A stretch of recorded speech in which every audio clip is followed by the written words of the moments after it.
अंत भला तो सब भला। रोली की शादी उसके माँ बाप एक आलसी लड़के से करा देते हैं। चलो, रोली की शादी हुई और हमने गंगा नहाई। और क्या, बेटियां तो होती ही हैं बोझ। हाँ, पर अब क्या चिंता, उतार तो दिया बोझ तुमने, अब वो लोग समझे। ससुराल में रोली का पति कहता है, देखो, मैं कोई काम नहीं करता, ये बात तुम्हारे मम्मी पापा को बता दी थी मैंने। अब जो किराया आता है दुकान का, उसी से घर का गुजारा करना है। कभी भूल से भी कोशिश ना करना किसी चीज की डिमांड की। क्या मम्मी पापा को पता था कि आप कोई काम नहीं करते? और क्या, बड़ा अच्छे से पता था। उन लोगों को तो तुम बोझ लगती थी, बोल रहे थे कि बस शादी कर लो और कोई मतलब नहीं है। रोली को यह सुनकर बहुत गुस्सा आता है, लेकिन करती भी तो क्या, क्योंकि वो जानती थी कि उसके माता पिता ऐसे ही हैं।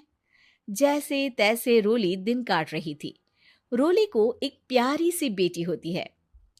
धीरे धीरे वो बड़ी होती है और उसके साथ उसकी जरूरतें भी बढ़ती जाती हैं। सुनिए जी, अब तो सिमी बड़ी हो रही है, उसका स्कूल में दाखिला कराना है। मैंने अब तक तो जैसे तैसे समय काट लिया, लेकिन मैं बच्ची की परवरिश में कोई कमी नहीं रखूंगी। अरे क्या है यार, अब तो लगता है कोई ना कोई काम ढूंढना ही पड़ेगा। अब पति रोज काम की तलाश में जाता और बिना किसी काम के वापस आ जाता। रोली समझ जाती है कि पति के अंदर अब काम करने की क्षमता नहीं है। वो बेटी को उच्च शिक्षा देने के लिए कुछ करना चाहती थी, लेकिन करती तो क्या करती। एक दिन रोली की सहेली कहती है, रोली, मेरी कोई औलाद नहीं है। अगर तू मेरी औलाद को जन्म दे तो मैं तुझे तेरे मुंह मांगे पैसे दूंगी। अरे, तेरी औलाद को मैं कैसे जन्म दे सकती हूँ? सरोगेसी से। बच्चा मेरा और वैभव का ही होगा, लेकिन कोख तेरी होगी। ये संभव है रोली। रोली कुछ सोचकर कहती है, मुझे मंजूर है, लेकिन मैं इसका 2 लाख रुपया लूंगी। अरे कोई बात नहीं, मुझे मंजूर है। रोली खुश हो जाती है कि एक बच्चा पैदा करने का उसे 2 लाख रुपया मिलेगा। वो घर आकर पति को बताती है, वो भी खुश हो जाता है। अब क्या था, डॉक्टर के पास जाकर सहेली का बच्चा रोली की कोख में पलने लगता है। मुझे 20,000 चाहिए मेरे बेटी के एडमिशन के लिए। हाँ हाँ ठीक है, मैं उसके एडमिशन से लेकर सारे खर्चे उसके अकाउंट में डाल रही हूँ। रोली की बेटी का एडमिशन हो जाता है। रोली को लगता है कि वो अब सब कुछ ठीक कर देगी। दिन और महीने आगे बढ़ते हैं। अब एक दिन, एक बात कहूँ जी, काश इस बच्चे को मैं रख पाती। मैं अब इससे काफी जुड़ गई हूँ। अरे यार, पता नहीं किसका बच्चा है, अपने पास है ना अपनी मुन्नी। हाँ, लेकिन अब मैं भी इस बच्चे से जुड़ाव फील करने लगी हूँ। लेकिन मैं ये जानती हूँ कि ये मेरा बच्चा नहीं है।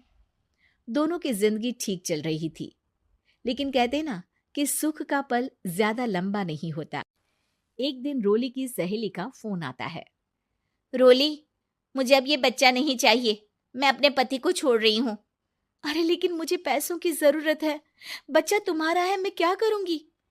सहेली बिना कुछ बोले फोन काट देती है, फोन स्विच ऑफ कर देती है।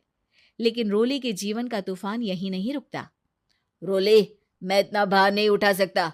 आज पढ़ाई का पैसा मांग रही हो, कल को शादी, कॉलेज और पता नहीं क्या क्या। मैं तुम्हें छोड़ रहा हूँ, अपनी बच्ची उठाओ और निकलो इस घर से।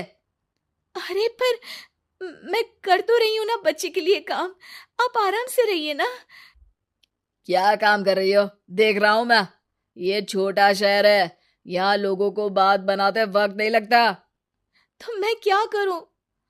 ज्यादा पढ़ी लिखी नहीं हूं, कैसे घर के खर्चे चलाऊं? और आप तो काम करना ही नहीं चाहते। हाँ, ना चाहता हूं और ना ही करूंगा। रोली को पति की बात पर काफी गुस्सा आ जाता है। ठीक है, अगर मेरे जीवन में संघर्ष ही लिखा है तो वही सही। इस वक्त पति होने के नाते आपको मेरा साथ देना चाहिए था, लेकिन नहीं, आपने तो इस हाल में मुझे घर से बाहर निकालने की बात कह डाली। देखो, ये सारी फालतू की बातों के लिए वक्त नहीं है मेरे पास।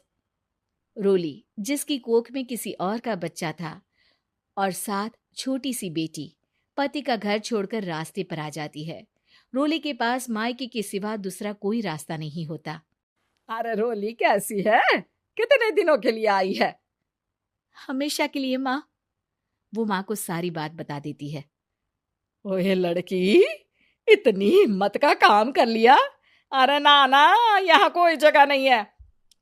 तुम तो अपना बोरिया बिस्तर उठाओ और निकलो यहाँ से। रोली के पास अब मायके का रास्ता भी नहीं बचता। वो चुपचाप बच्ची को लेकर जा रही थी कि उसे दर्द होता है और वो डॉक्टर के पास चली जाती है। और फिर वहां वो एक प्यारे से बेटे को जन्म देती है। कितना प्यारा है। कितने अभागे हैं इसके माँ बाप जो इसके पैदा होने पर भी नहीं है। तभी वहां डॉक्टर आ जाती है। रोली, बच्चे के पिता तुमसे मिलना चाहते हैं। आपका बहुत बहुत शुक्रिया। मैं इस बच्चे को पालूंगा। भले ही इसकी माँ ने इसे छोड़ दिया हो, पर मैं अपनी जिम्मेदारी निभाऊंगा। तो क्या आप मुझे इसके पैदा करने के लिए जिन पैसों की बात हुई थी वो भी देंगे? हाँ, और साथ ही आप चाहें तो मेरे घर में रहकर मेरे बच्चे की देखभाल भी कर सकती हैं। मैं उसके लिए आपको सैलरी दे दिया करूंगा। रोली को लगता है कि जैसे भगवान ने उसके लिए सुकून का रास्ता खोल दिया। वो अब मुकेश के साथ उसके घर चली जाती है, जहां रहकर वो उस बच्चे की देखरेख करती है। अब मुकेश के घर को रोली अच्छे से संभाल लेती है। उसके लिए खाना बनाने से लेकर बच्चों की देखभाल और घर की देखरेख। धीरे धीरे मुकेश को रोली से प्यार हो जाता है। रोली, तुम्हारी बेटी और मेरा बेटा बिल्कुल भाई बहन की तरह साथ रहते हैं। हाँ, आखिर है तो एक ही कोख के बच्चे, अटैचमेंट तो होगा ही ना। रोली, तुमने घर और मुझे दोनों को संभाल लिया। ये तो मेरा काम है। आपने भी तो मुझे छत दी जिससे मैं अपनी बेटी की पढ़ाई और भविष्य के लिए पैसे जोड़ सकूं।